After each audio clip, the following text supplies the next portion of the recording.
Hi Lord, sa good day mga kalods ko dyan, mga construction worker.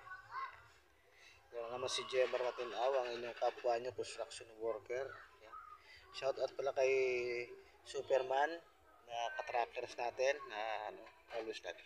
Meron akong gustong ipakita sa inyo kung alam nyo ba anong klaseng uri ng isda. Ito yung ulam namin for today. Ayan. Ito. Ayan. Anong klaseng isda ito? Ito yung ulam naming mahirap. So ito yung ulam namin. Ayan. Ayan.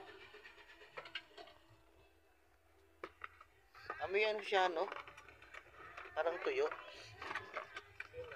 Yung isda. Pero masarap siya eh. Malinamnam siya. Tinikman ko siya eh. Yan ang ulam namin sa within 1 week. Ganyan kami katipid dahil taghirap tayo ngayon. Isang ulaman, 2 piraso. Oh. Ganyan katipid ang inyong mga kalods. So, sa mga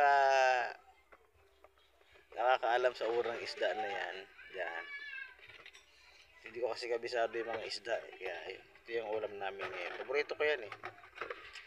Sarap siya. Wala siyang tapon. Instead na ipaksiw natin siya, ang pinapaksiw kasi may mga tapon-tapon pa eh. Ito, buntot lang yung makain ito sa kanyang pinakamatigas na tinik. Yon. Yung ulam ngayon.